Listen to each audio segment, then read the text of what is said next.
Ironisnya, Kementerian Pertahanan menjadi kementerian yang dibobol oleh hacker di 2023. Sebuah ironi, karena itu kita ingin mengembalikan dan 700 triliun anggaran Kementerian Pertahanan tidak bisa mempertahankan itu, justru digunakan untuk membeli alat-alat alutsista yang bekas. Di saat tentara kita lebih dari separuh tidak memiliki rumah dinas. Sementara menterinya punya, menurut Pak Jokowi, punya lebih dari 340 hektar tanah di Republik ini. Ini harus diubah. Tambah lagi, food estate singkong yang menguntungkan kroni, merusak lingkungan, dan tidak menghasilkan. Ini harus diubah. Kami akan memulai dengan kepemimpinan yang menjunjung tinggi etika. Sebelum saya menjawab pertanyaan itu, saya mengklarifikasi tadi data yang meleset. Maaf Pak Prabowo, angkanya terlalu kecil. Bukan 320 hektar, tapi 340.000 hektar. Saya klarifikasi. Kemudian itu pun salah. Melanjutkan. Itu pun salah. Atas apa yang perlu saya sampaikan. Mas Anies, Pak Prabowo, jangan Pak Prabowo, Pak Prabowo, mohon maaf. Ini mohon nanti tenang ada dulu kesempatannya, hadirin. baik. Mohon tenang. Harap tenang. Mohon tenang. Harap tenang. Harap tenang. Baik, kita akan lanjutkan. Harap tenang Ya. hadirin. Silakan. ya sekali lagi ya saya berpandangan Pak Anies juga terlalu teoritis. Semuanya bagus, indah. Tetapi yang nyata tentang masalah AI, cyber, teknologi tinggi dan sebagainya adalah sumber daya manusianya, awaknya. Persoalannya, kalau tadi disebut ada yang teoritis, ada yang kedua tidak dilaksanakan. Jadi selama 5 tahun ini, apa yang dikerjakan dalam mempertahankan sistem cyber kita? Mohon tenang. Justru di situ letak problemnya. Kalau ngomong-ngomong, ya kumaha. Ya, jadi leadership, apakah negara, apakah perorangan, tapi terutama juga negara, harus dengan contoh, ingarso sung telodo. Kita mau mimpin, kita mau bawa agenda, kita mau cerita itu cerita, omon, ya. Tak bisa. Kenapa negara-negara selatan sekarang melihat ke Indonesia? Karena kita berhasil membangun ekonomi kita. Jadi tidak hanya omon, kerjanya omon saja, nggak bisa, tidak bisa. Hutang-hutang yang kita gunakan untuk aktivitas produktif. Jangan hutang itu digunakan untuk kegiatan yang non produktif. Misalnya, hutang dipakai untuk membeli alutsista bekas oleh Kementerian Pertahanan. Itu bukan sesuatu yang tepat. Justru kita harus sebaliknya yang kita kerjakan. Pak Anies, saya kira Pak Anies perlu belajar ekonomi lagi, ya kan? Jadi kalau bilang ideal 30%, dasarnya apa?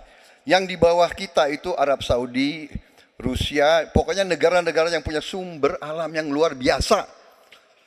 Tetapi 40% ya salah satu terendah sekarang. Jadi kalau kita mau bangun industri, tadi saya setuju sebagian dari yang Bapak sampaikan. Oh iya, kenapa? Yang penting utang itu produktif. Itu saya setuju. Tapi tidak kalah penting ketika kita berbicara tentang memastikan bahwa belanja alutsista itu bersih, tidak melibatkan korporasi-korporasi yang punya masalah dengan korupsi. Dengan begitu maka bukan saja anggarannya efisien, tapi tidak bocor di dalam belanja alutsista. Nah, pertanyaan yang ingin saya sampaikan kepada Bapak adalah apa hubungan antara standar etika seorang pemimpin negara dengan kemampuannya dalam menjaga pertahanan, keamanan, dan kedaulatan negara? Saya sependapat, harus ada kepemimpinan berdasarkan nilai. Ya. Jadi hubungan dengan etik, benar. Ya, kita harus beretik dengan benar. Ya, jujur. Apa yang kita katakan itu ya yang ada di hati kita. Jangan lain di mulut, lain di hati. Dan harus cinta tanah air. Pertahanan ini sakral bagi kita. Ini menyangkut keselamatan kita. Jangan karena ambisi pribadi kita menghasut dan menyesatkan rakyat. Itu etik yang tertinggi, Saudara Profesor Anies Baswedan. Itu etik yang tertinggi. Kebersihan jiwa, kejujuran, kesetiaan kepada rakyat. Sekali lagi, jangan karena ambisi pribadi kita menyesatkan rakyat, kita menghasut rakyat, kita membahayakan pertahanan keamanan rakyat. Kasihan prajurit-prajurit yang sedang berjuang untuk menjaga kita. Polisi-polisi yang menjaga kita, kasihan. Kalau ada calon-calon pemimpin yang kerjanya hanya menghasut saja. Ketika dikatakan bahwa standar etika yang dipegang adalah tinggi, memang menjadi presiden, panglima tertinggi harus memiliki standar etika yang amat tinggi. Itu harus. Karena dia akan mengambil keputusan, mengerahkan pasukan, dan ketika harus bertempur ada korban nyawa, itu keputusan-keputusan etika. Tapi dalam kenyataannya Pak, ketika Bapak memimpin di Kementerian Pertahanan, banyak orang dalam pengadaan alutsista, PT Teknologi Militer Indonesia, Indonesia Defense Security, lalu orang dalam pengelolaan food estate, lalu ada kejadian-kejadian di mana kita semua menyaksikan ketika ada pelanggaran etika dan Bapak tetap jalan terus dengan cawapres yang melanggar etika.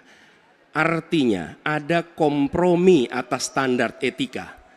Standar etika ini fakta. Ini fakta.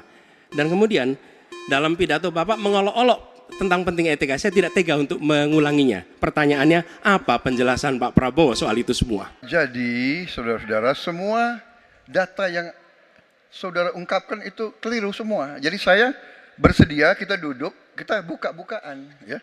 Mau bicara food estate, mau bicara apa PT Teknologi Militer Indonesia, kita buka, iya kan? Jadi di mana masalahnya? Nah, saudara bicara etik-etik, ya kan? Saya tuh keberatan karena saya menilai, maaf ya, karena Anda desak saya terus terang aja saya menilai Anda tidak pantas bicara soal etik. Itu saja. Saya merasa bahwa Anda itu posturing, ya. Anda tuh menyesatkan.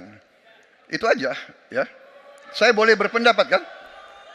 Saya menilai Anda tidak berhak bicara soal etik karena Anda memberi contoh yang tidak baik soal etik. Pak Prabowo yang saya hormati, ini bukan soal pribadi, ini soal negara, ini soal policy. Penjelasannya ya di tempat ini, bukan di ruang-ruang tertutup yang tidak diketahui oleh publik. Justru kalau Bapak ketahui datanya salah, tunjukkan di tempat ini sehingga publik bisa mengetahui, bukan dalam pertemuan-pertemuan lain yang tidak jelas dari mana kita bisa menilai akurasinya. Jadi menurut hemat kami, bila ada di antara kami yang faktanya keliru, Bapak tunjukkan. Tapi kalau Bapak tidak menunjukkan, berarti memang faktanya benar. Pak Anies. Saya tidak bicara tertutup, saya bicara di Dewan Perwakilan Rakyat, Komisi 1, di mana semua partai yang mengusung Bapak hadir dan menyetujui yang saya ajukan. Jadi, dan juga sekarang waktunya nggak ada, jadi saya mengundang kita bicara terbuka. Tidak ada yang perlu dirahasiakan. Bapak Presiden menyampaikan, Bapak punya lahan lebih dari 340.000 hektar, sementara TNI kita, prajurit kita, selebih dari separuh tidak punya rumah dinas. Itu fakta, tidak perlu dibicarakan secara tertutup. Itu kekurangan yang harus kita perbaiki. Dan ketika tadi Bapak mengatakan, Bapak akan meningkatkan kesejahteraan.